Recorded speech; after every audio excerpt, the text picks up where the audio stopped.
buenas noches, bienvenidos a un programa de Primer Plano. Hoy es lunes 10 de la noche, nos da mucho gusto estar con ustedes. Y bueno, ya comentábamos la semana pasada que llevábamos 2 semanas con noticias todos los días y con dimes y diretes sobre si la economía está en recesión, si está estancada, si nada más está presentando un ligero decrecimiento y tal. Y en fin, pues hay tantas interpretaciones casi como analistas hay. Bueno, esta gran discusión parece que tuvo una especie de cierre el viernes pasado en la Asamblea del Consejo Coordinador Empresarial, en donde se reelige Gutiérrez Candiani, su presidente, y asistió el presidente de la República. ¿Y qué es lo que vimos allí una vez que, digamos, hay un acuerdo, llamémoslo recesión o no, pero hay un acuerdo que la economía no está creciendo tanto como debería de crecer? Y bueno, pues viene la feria de las culpas, de los pretextos, de las explicaciones.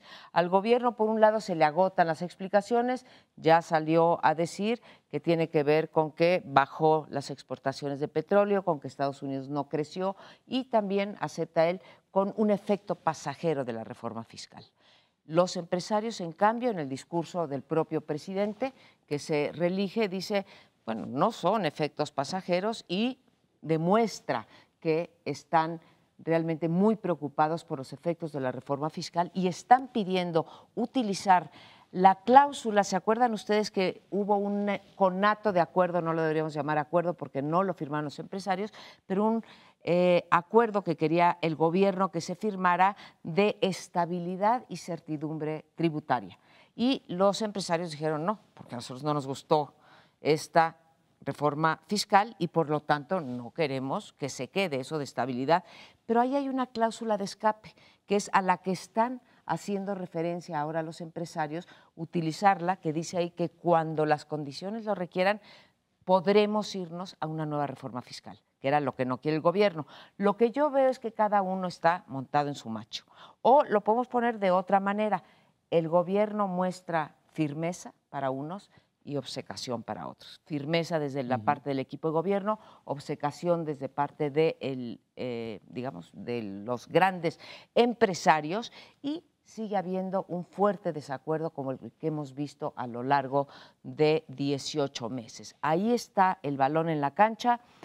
Unos dicen no va a haber otra reforma fiscal, como lo dijo Videgaray ya hace unos meses, y los empresarios en un buen tono diciendo reconozcan que fue una mala reforma fiscal, que no ayuda al consumo ni a la inversión y que hay que cambiarla. Dices que en los últimos 18 meses, o sea, el gobierno de Enrique Peña. Sí, yo no estoy tan seguro, fíjate, porque al principio los empresarios estaban esperando una reforma fiscal de otro tipo, que era la que de alguna manera había ofrecido Peña Nieto durante su campaña, es decir, más por el IVA de medicinas y alimentos, o sea, más la propuesta básicamente del PAN y de algún sector del PRI, que dicen los empresarios en general que esa es la que conviene, no solamente a ellos tal vez, así lo vean, sino en general a la economía, su perspectiva, pues, pero como que estaban muy esperanzados, y yo veía más bien un acercamiento entre empresarios y gobierno bajo esa expectativa, y la ruptura es por la reforma fiscal.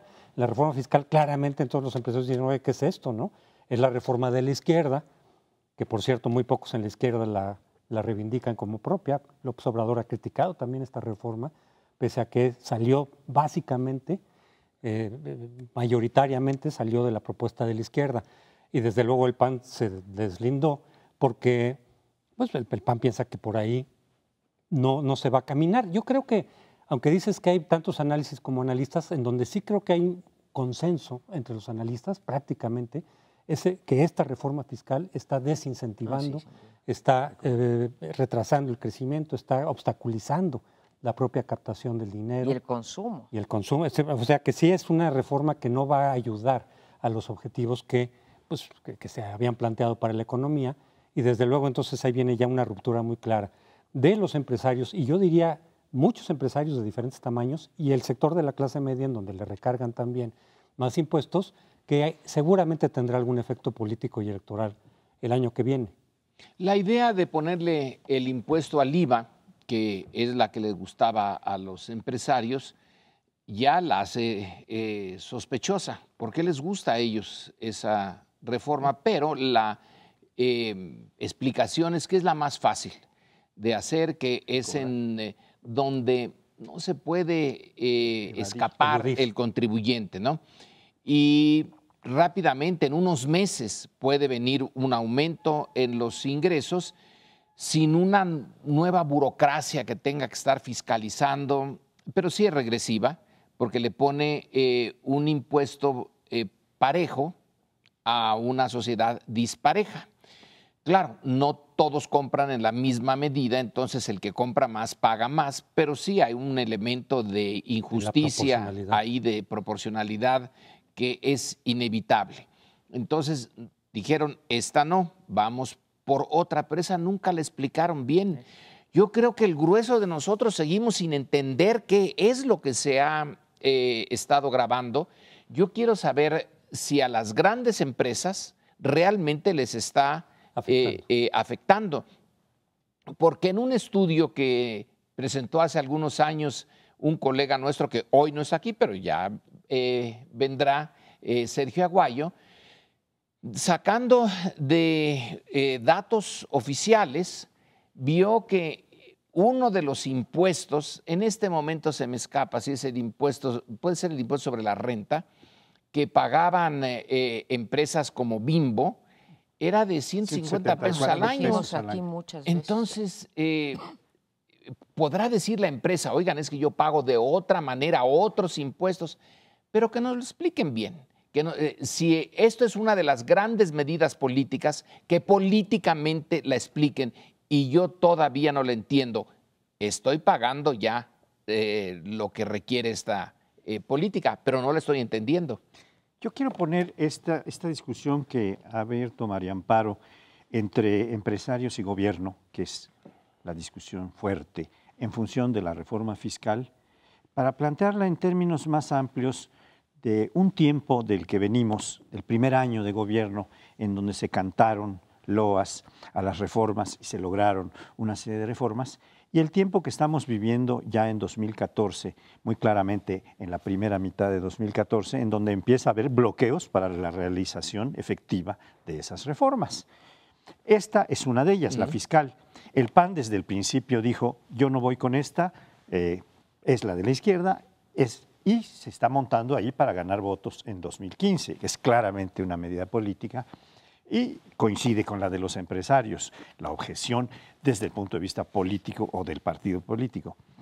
La otra objeción es a la reforma educativa, que están haciendo los de la CENTE fundamentalmente, pero también el CENTE, el Sindicato Nacional, detrás está empujando algunas cosas para echar abajo, sobre todo la ley de servicio profesional, pero en todo caso, la tercera de las reformas grandes es la de reforma de telecomunicaciones. También está a punto de salir la ley secundaria, acaba de anunciarlo el presidente de la Cámara de Diputados, González Morfín, diciendo que ya viene y aparentemente van a reducir las cuestiones que se plantearon a nivel constitucional, como libertades, etcétera, para que combate a monopolios, etcétera, para que se haga un asunto que todavía queda, pues dando privilegios a las grandes empresas de telecomunicaciones.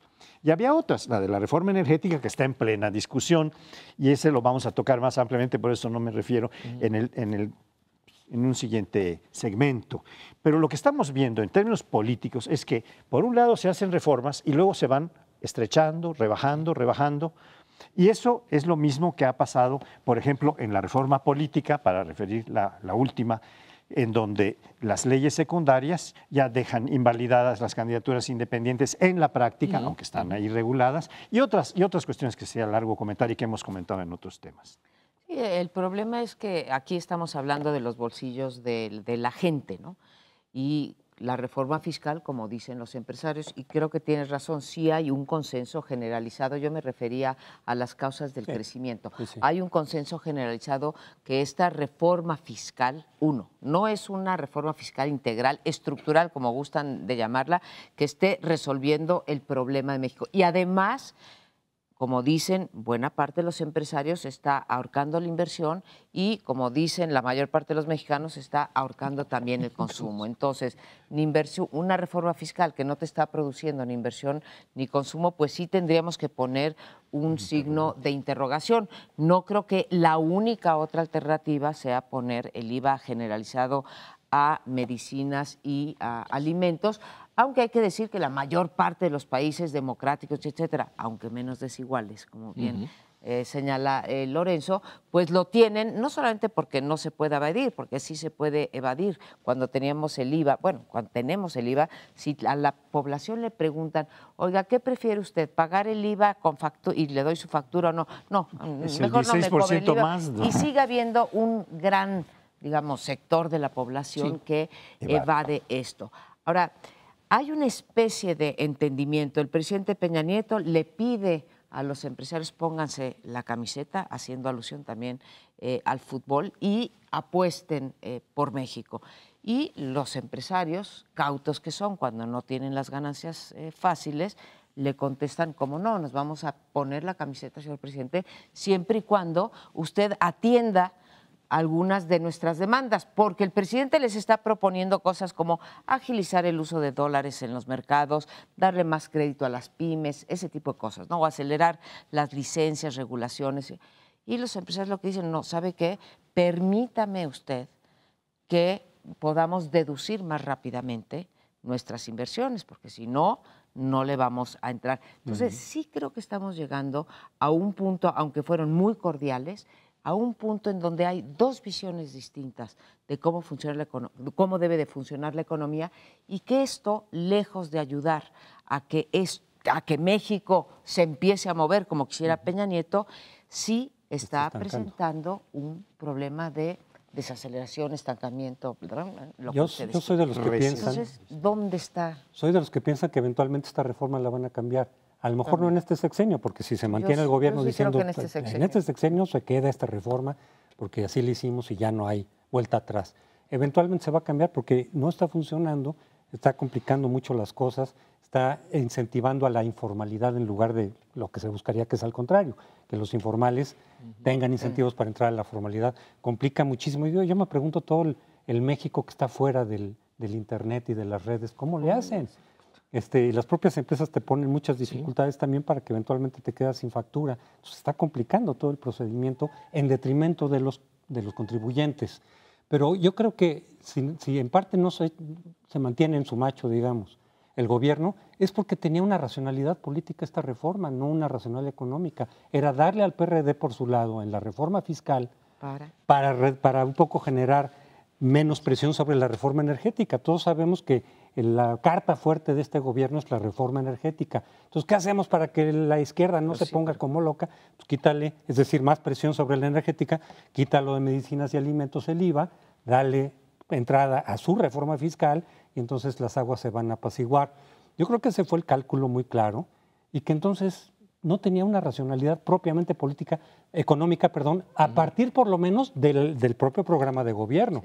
Porque la izquierda podría decir, esta es la reforma adecuada, o parte de la izquierda, los chuchos, ¿no? Los que la negociaron.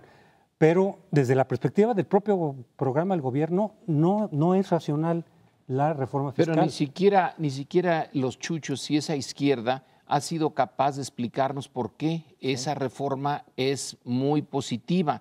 Si la izquierda tampoco la ha tomado. Y cuando dices tú, es probable que en el siguiente sexenio, pues para el siguiente sexenio ya la economía está muerta. Esto se necesitan acciones rapidísimas. La única idea detrás de esto es que el gobierno podía gastar mejor ese dinero en actividades estratégicas que detonaran rápidamente la economía. No lo ha hecho.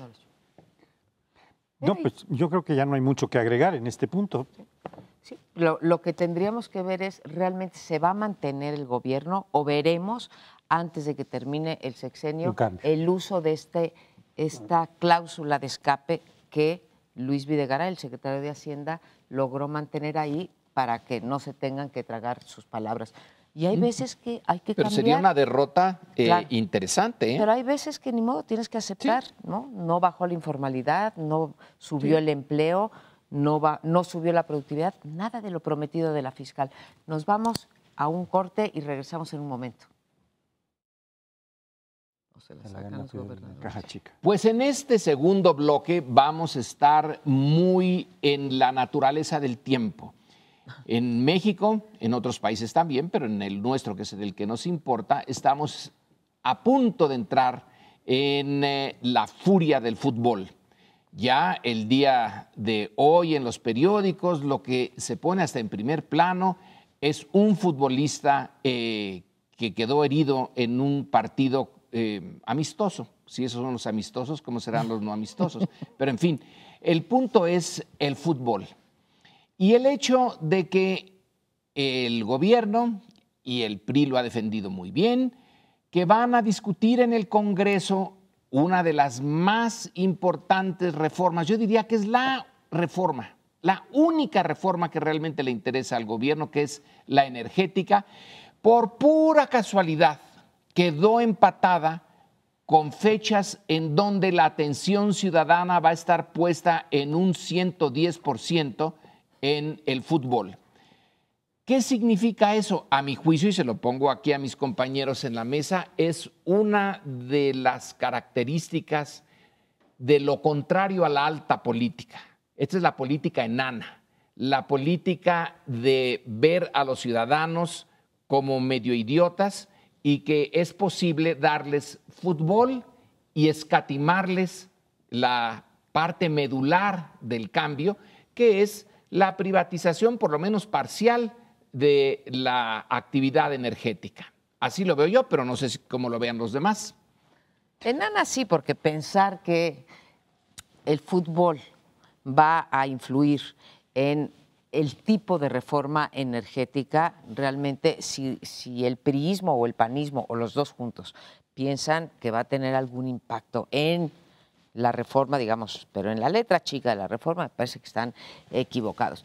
Es un absurdo porque teniendo tantos 30 días el mes de junio y 30 días el 31 el mes de julio, ¿por qué tiene que ser el día que juega México con Camerún? Estoy de acuerdo, o sea, el día de la inauguración y luego México-Camerún. ¿Por qué ese día y no 3 días antes? Si nos urge, 3 días antes. Y si no, urge, 3 3 días después. Es la misma cosa. Ahora, dicho esto, Lorenzo, yo creo que es honestamente irrelevante. No pienso que el hecho de que no hubiese fútbol tendría a los mexicanos prendidos en el canal del Congreso o prendidos en el Canal 11 o prendidos en Azteca o en Televisa o en lo que sea, ¿sí? Viendo cómo están los argumentos a favor y en contra. Creo que desgraciadamente para este país las opiniones en términos generales ya están preformadas. Sí. Los debates que yo los celebro y ojalá ya haya muchos y los podamos además nosotros traducir en palabras llanas, primero entenderlos nosotros y después intentar explicarlos en nuestros artículos, en nuestros comentarios, que podamos hacerlo. Pero a la gente le importa muy poco. Esto es una cosa, como tú decías en un artículo, realmente yo se los recomiendo, la semana pasada, el miércoles, ¿verdad? Escribes, Lorenzo, sobre la partidocracia. ¿Sí? Le interesa a las élites partidarias, bueno, y a un montón de inversionistas privados, nacionales y extranjeros, sobre todo, porque para ellos es la reforma. Entonces, finalmente, me parece que hemos hecho un embrollo demasiado grande, que hubo falta de sensibilidad, pero que no afecta la discusión sobre la reforma energética. De hecho, se esperaba una gran movilización por parte de la izquierda y no la vimos. Vimos una muy pequeña y muy limitada en ciertos momentos, con muy pocos participantes. Y en ese sentido, pues tampoco es que dijeras, es que la gente está en las calles en contra de la reforma energética y entonces estos quieren meter gol, digamos, durante el Mundial para reducir los costos o aprovechando que la gente está desmovilizada viendo los partidos en su casa y entonces cuando van a meterla para reducir los costos. Esa sería en todo caso la lógica de decir, vamos a hacerlo durante el fútbol para reducir los costos, pero en realidad yo coincido con Amparo. La gente de todas maneras no está movilizada, quienes potencialmente podrían estar en contra de la reforma, pues no están movilizados y entonces sí, creo que sería irrelevante.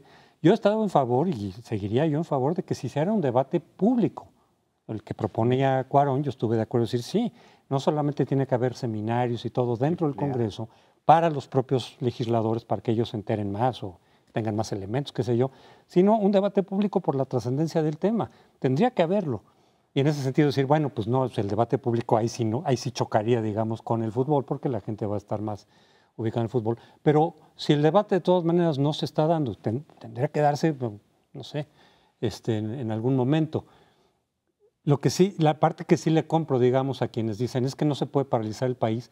Sí, bueno, yo me imagino que cuando juegue en México, en los partidos, pues no van a estar, los legisladores van a estar viendo el fútbol también. Pero decir, paralizar esta parte de la actividad legislativa, en este caso, porque hay fútbol, pues es como si dijeras, bueno, pues los bancos también se cierran, las escuelas, las universidades, llevado al extremo el argumento. Primer plano. Sí, pues todos estamos viendo el fútbol, entonces se suspende durante un mes.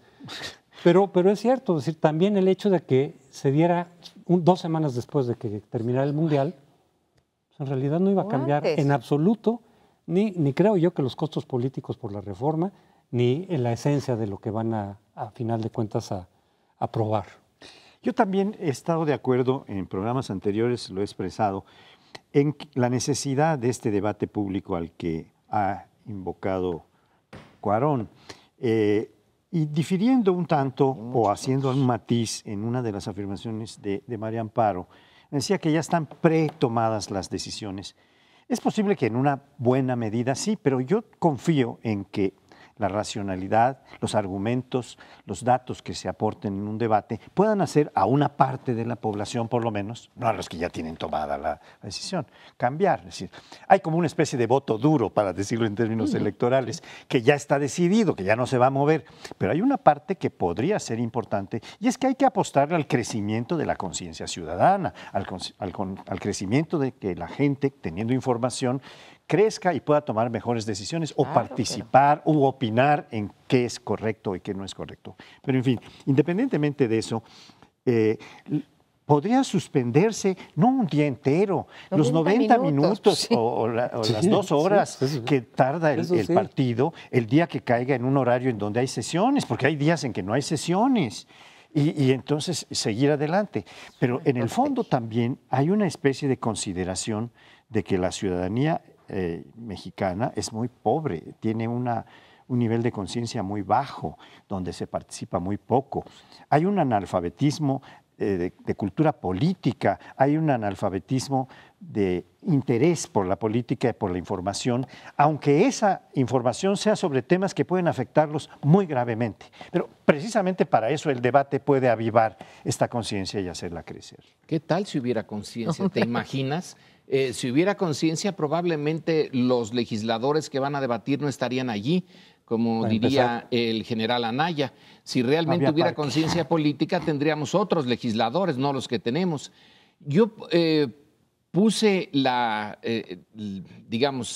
subrayé lo simbólico, es decir, qué tan pobre es nuestra clase política. Estoy de acuerdo con María Amparo, no iba a pasar nada. Pero además de eso, marrulleros. Es decir, además de que ya tienen hecho todo, de que ya sabemos qué va a salir de esos cuantas horas de debate, echaron sal a la herida.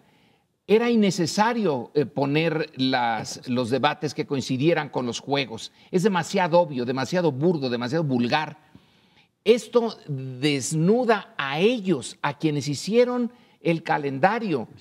Ya sabemos que el grueso de los ciudadanos mexicanos no iban a salir a la calle, que está muy lejos la reforma energética de sus intereses, no ven la relación directa, que sí tiene y va a tener una relación directa enorme. No la ven. Bueno, es en parte producto de toda la cultura cívica que heredamos del autoritarismo, donde estábamos para obedecer y callar y no meternos en los asuntos políticos. Pero la clase política, eso es la falta de clase de la clase política.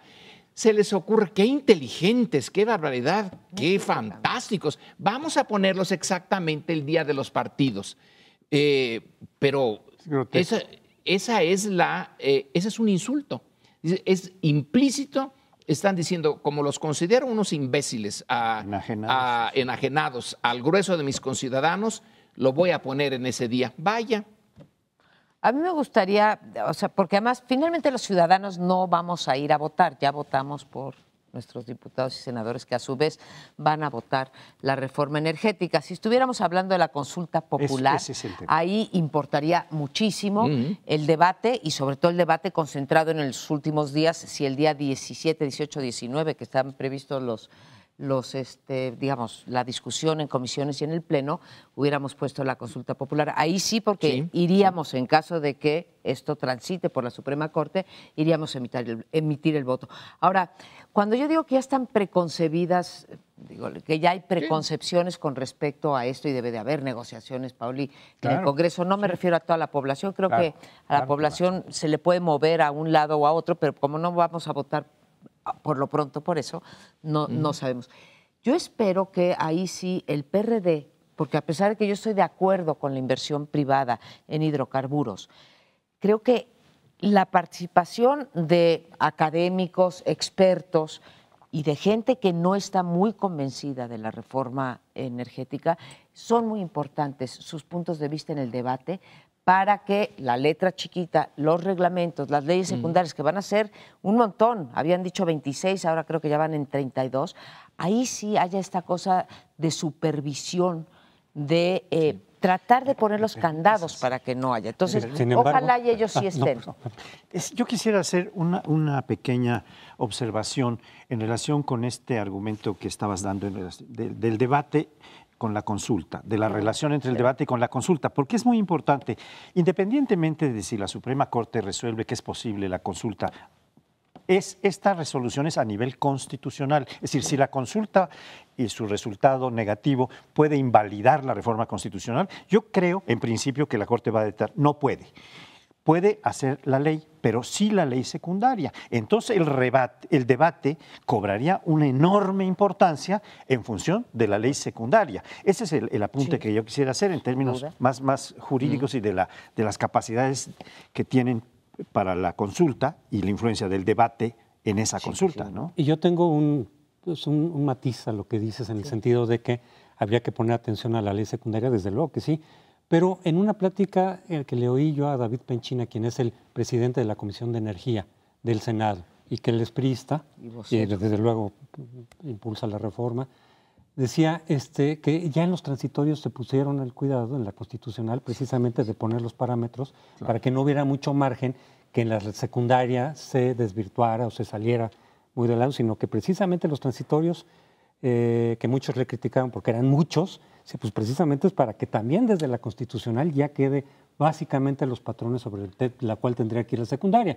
No dudo que haya cierto margen todavía, pero se acotan los márgenes con Es cierto, pero el ingenio de nuestros políticos para ese tipo de marrullerías. Sí, para las marrullerías. Nos vamos, espérenos en el siguiente segmento. Bueno, y vamos a hablar algo sobre el PRD que continúa, digamos, su proceso de contienda interna.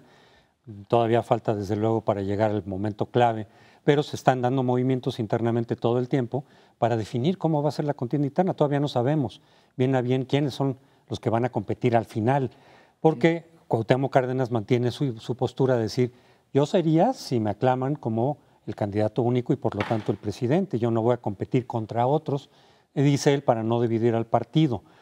Pero entonces, al parecer, el candidato de los chuchos, que es Carlos Navarrete, sigue en la contienda. Se ha desdibujado Marcelo Ebrard, muchos se preguntan si va a contender o no.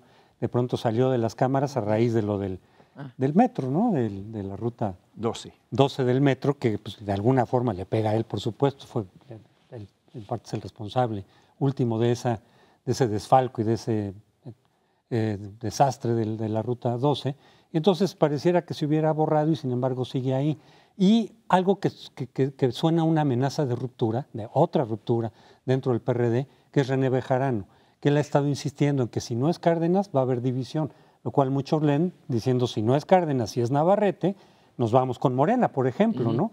Ellos han insistido, el grupo de Bejarano y de Dolores Padierna, que su partido es el PRD y que seguirán allí y ahí seguirán luchando por los planteamientos originales del partido, pero pareciera que con esto están diciendo, si vuelve a quedar el poder, digamos, la dirigencia nacional, en manos de los chuchos, adiós, nos vamos con Morena, que seguramente ya pronto tendrá su registro como partido.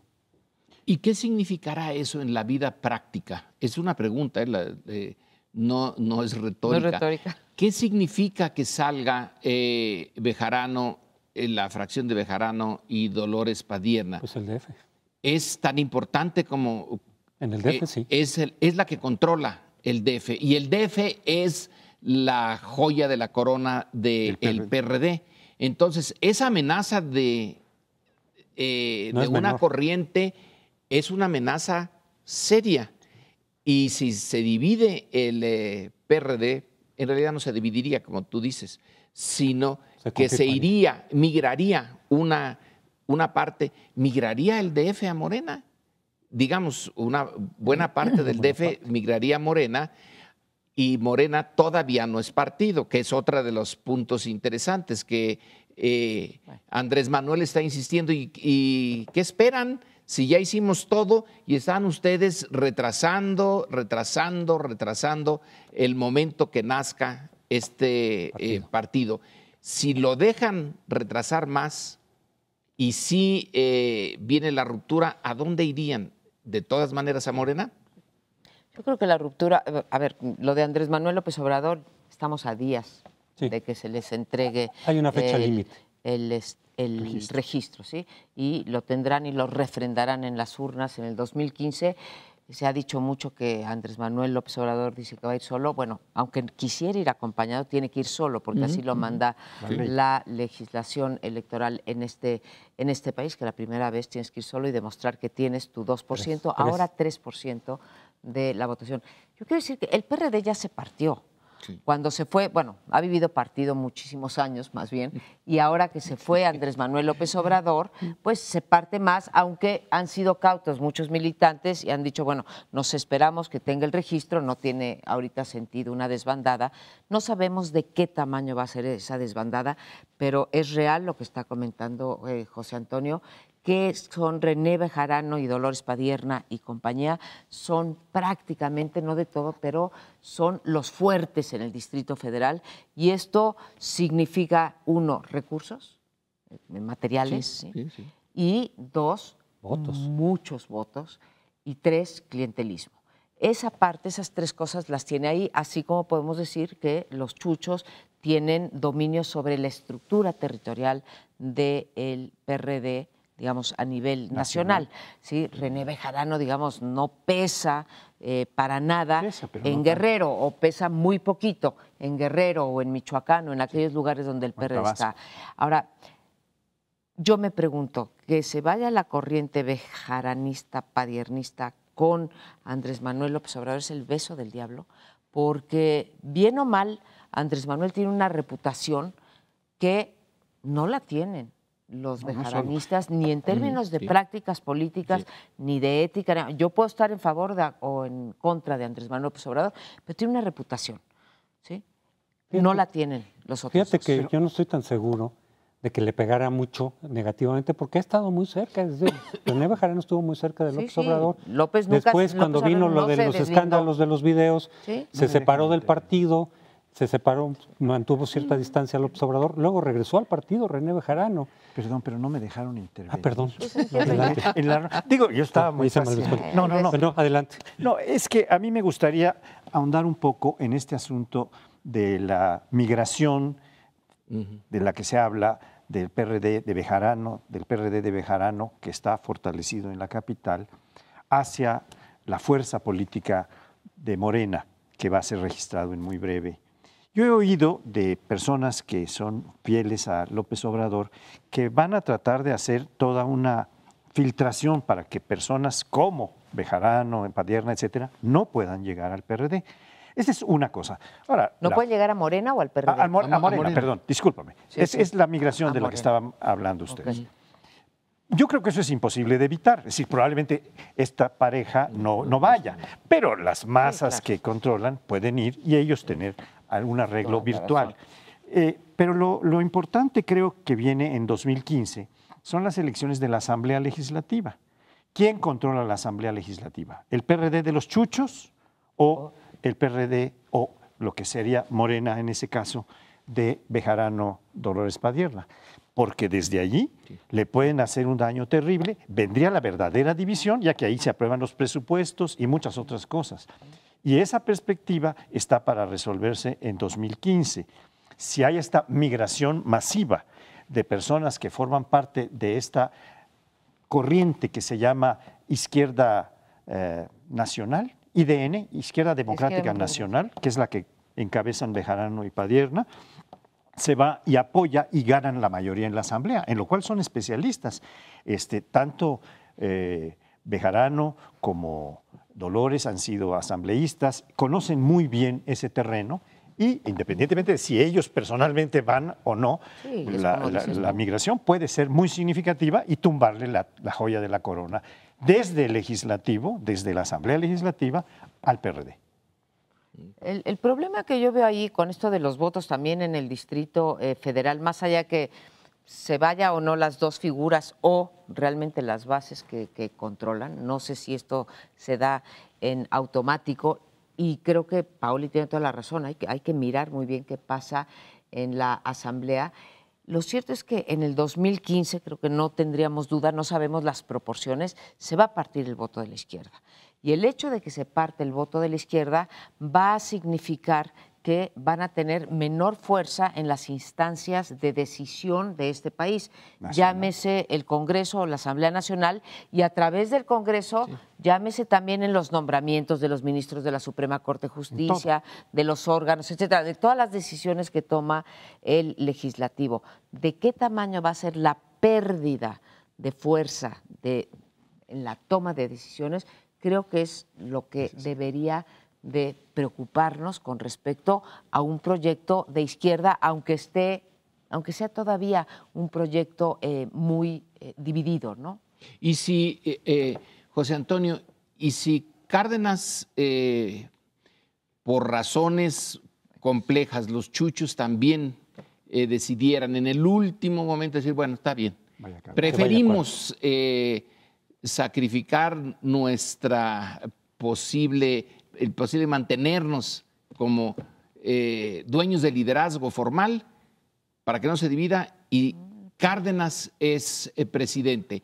Entonces no se irían, bueno, dicen que dicen. ¿Y entonces qué significaría Morena con un PRD cardenista? Pero con Cárdenas, cardenista en el sentido profundo. Pues ahí le puede disputar un poco más de votos a Morena, me imagino, porque de pronto entonces Cárdenas sigue representando algo. Las posturas de fondo de Cárdenas y López Obrador no son tan distintas, creo yo. Las de fondo, de programas, de plataformas. Habrán algunas diferencias, algunos matices, pero... y yo creo que Bejarano entonces ahí sí se queda porque precisamente lo que ya no quieren es que los chuchos mantengan todavía la dirigencia nacional. Pero yo no estoy seguro de los costos sobre el prestigio de Bejarano, porque su área de influencia es el DF y aquí el PRD sigue, pues ve cómo ganó en el 2012. Sigue siendo una fuerza importante a pesar del desprestigio y todo eso. La gente igual no lo toma como un elemento de decir, yo no voy a votar el PRD en el DF porque pues, Bejarano es ahí el núcleo. No. A lo mejor me malexpliqué, decía, no me parece que realmente, tenga prestigio, pero sí tiene dinero y tiene poder. Por eso entonces, al final de cuentas, pesa más. Sí. Incluso si se van con López Obrador, a López Obrador le va a decir, pesa más la influencia que tiene sobre el PRD en clientelismo, en recursos, en votos, que el desprestigio que pueda tener, porque al final de cuentas creo que no. De hecho, tan tiene influencia. Es que más que prestigio tiene clientelas. ¿No? Exacto, prestigio no tiene clientelas y tiene fuerza y tiene capacidad de movilización. De hecho, Marcelo gobernó junto con, digamos, Bejarano. Y ahorita parte de los problemas que está teniendo Miguel Ángel Mancera es porque rompió con los bejaranos, con el grupo de Bejarano. O sea, no le quisieron dar la dirigencia del PRD en la capital a Bejarano y tuvo su candidato propio y logró sacarlo adelante. Con lo cual hubo un cierto distanciamiento, ruptura. Y entonces, de alguna forma, no están apoyando a Mancera. Muchos sospechan incluso que le están metiendo zancadillas, lo cual no sería tampoco raro. Y que eso es parte de la explicación que, a final de cuentas, Mancera no acaba de agarrar el control y el gobierno de la ciudad. Aunque también se puede explicar por los errores propios o como falta de fuerza de Mancera, independientemente de los Bejarano y Dolores, ¿no? Y las políticas Mancera ha roto tanto con Bejarano como con Ebrard. Entonces, el debilitamiento ahí es muy fuerte. Hay otra fuente de división a nivel del Distrito Federal, no solo la de la Asamblea, sino la del gobierno mismo. Y hay un retorno de Marcelo Ebrard, ahorita que decías que se fue con lo de la línea 12, el viernes reapareció diciendo, que va. yo sí voy. Yo sigo. ¿Sí? Voy. Y yo tengo nombre y le contesta Navarrete, yo recorro el país. Y sin embargo también él está apoyando la candidatura de Cárdenas, o sea, son dos fuertes actores que están diciendo que sea Cárdenas. Sin embargo, ese escenario de Cárdenas lo veo menos probable. Pero regresamos al último segmento. Vamos a tratar ahora el tema de la burocratización o de la oligarquización de los partidos a propósito del aumento en los gastos, en los recursos que se van a dotar a los partidos de un año a otro, con un aumento en los ingresos de alrededor de 1.200 millones de pesos para los partidos. De estos son 3.000 y pico de millones que vienen del gobierno federal o del INE ahora, y vienen de los gobiernos de los estados, 2.000 y pico de millones. De tal manera que son más de 6.000 millones los que se están otorgando de un año a otro a los partidos de incremento, en un momento en que, bueno, es cierto que va a haber elecciones intermedias, que son menos que las presidenciales, y pues se va a gastar para los partidos exclusivamente 1.200 millones más.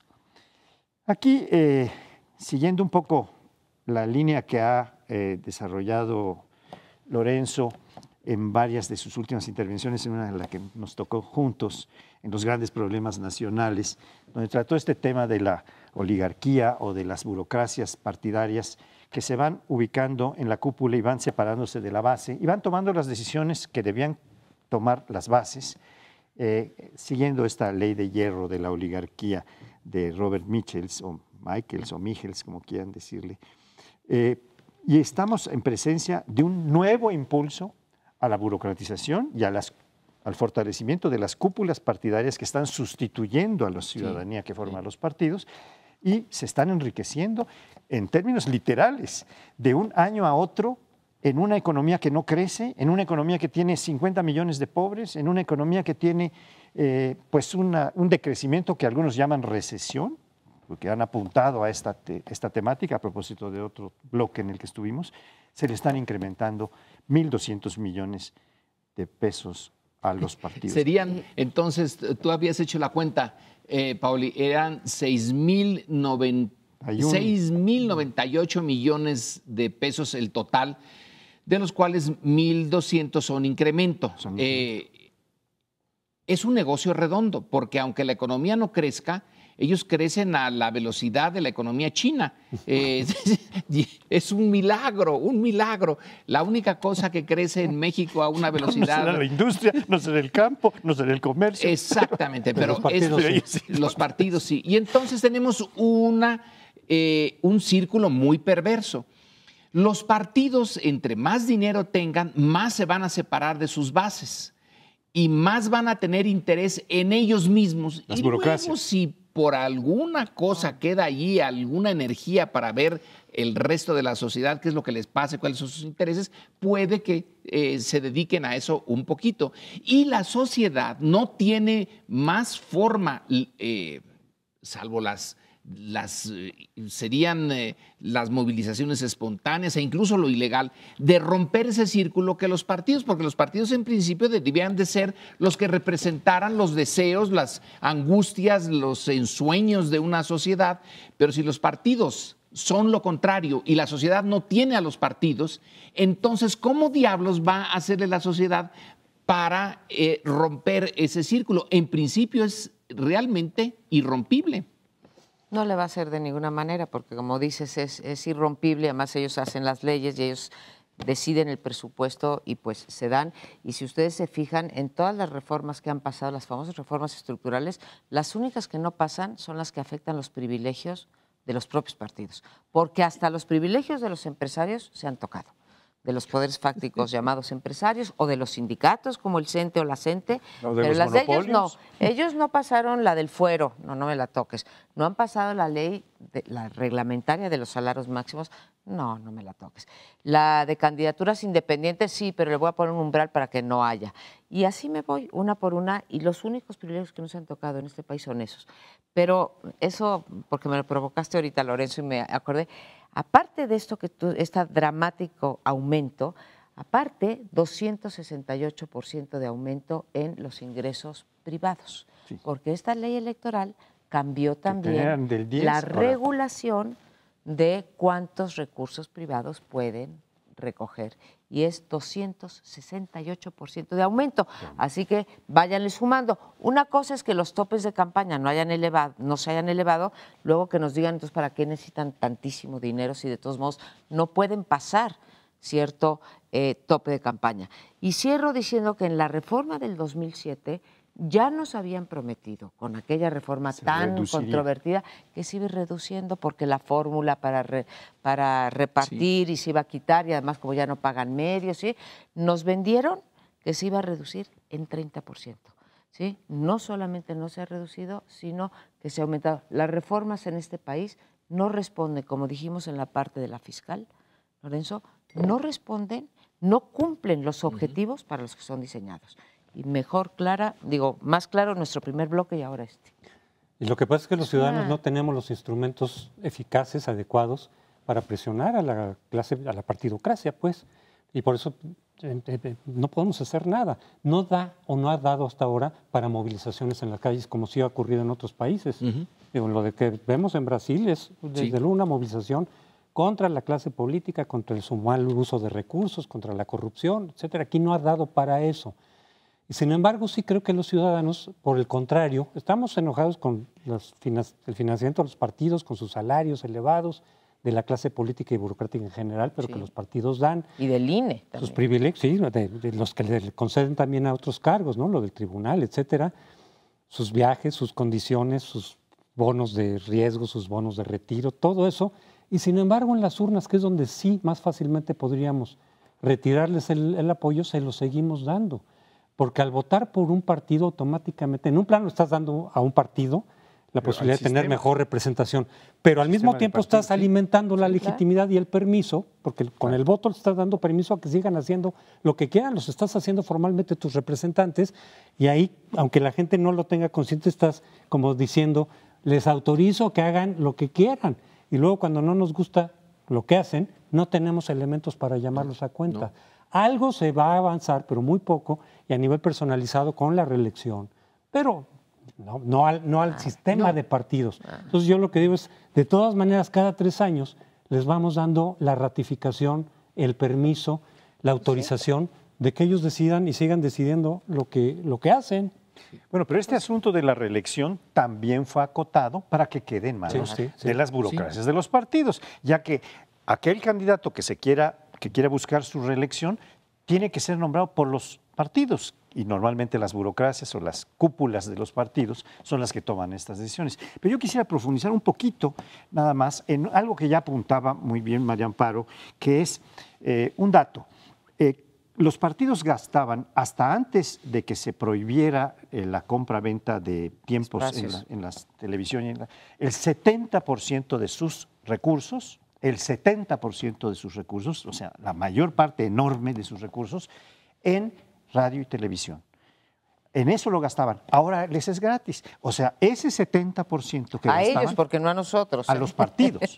A los partidos ya pueden utilizar todos los recursos en lo que ellos decidan, independientemente, porque ya no tienen que gastar en radio y televisión, se los da el Estado. Entonces estamos hablando de un crecimiento verdaderamente exponencial en cuanto a recursos y en cuanto a fortalecimiento de estas burocracias partidarias que no van a soltar jamás los quesitos o quesotes que se están comiendo, algunos son así parmesanos grandes. Entonces quiere decir que no queda más que 2 cosas: aguantar hasta que esto ya no dé más, o esperar la creación de canales distintos que pueden ser los brasileños. Tampoco se sabía en Brasil hace 2 años que iba a ocurrir esta serie de movilizaciones, los tomó por sorpresa. Y ahí está la izquierda en el poder y Dilma Rousseff parece una presidenta muy aceptable, representativa de su sentir de su pueblo, etcétera, y paz le vino. Ahora aquí, donde no son aceptables, la posibilidad es que están haciendo las cosas de tal manera que no haya más posibilidad de salir de esto que rupturas no esperadas en donde el potencial de violencia, no de revolución, sino de violencia en la manifestación, en las calles, etcétera, puede ir en aumento. Pues sí, sí puede ir en aumento, hay un gran descontento de la población por estas cosas y por otras que son todavía, si cabe, más graves, como la falta de empleo y de salarios y demás. Sí. Ahora, el problema, estamos hablando de los partidos, Pauli, pero si sumamos también las burocracias electorales, la del tribunal, la de los consejos, la de los organismos locales, que ahí van a seguir, vamos a llegar a 20,000 millones. ¿Por qué no hacemos una propuesta que en un año no electoral, Pauli, como el que viene, ¿sí?, se suspenda, o sea, se cierra todo eso, sí, y esos 20,000 millones para tantas cosas, es 75% de lo que están anunciando, bueno, el año que viene no, el 16, están anunciando para infraestructura. 75% de lo que se anunció con bombo y platillo es lo que se lleva en nuestras elecciones. Bien, nada más un dato. Aparentemente no será solo un registro para el partido Morena, que se llama Morena, sino vendrán otros 2 partidos los que tendrán registro, lo cual nos va a poner en 10 partidos el sistema, lo cual va a tener todavía una dispersión y una confusión. Éramos muchos, pero nos la burra. No nos deje de ver la semana entrante. Muy buenas noches. No, eso sí ya es.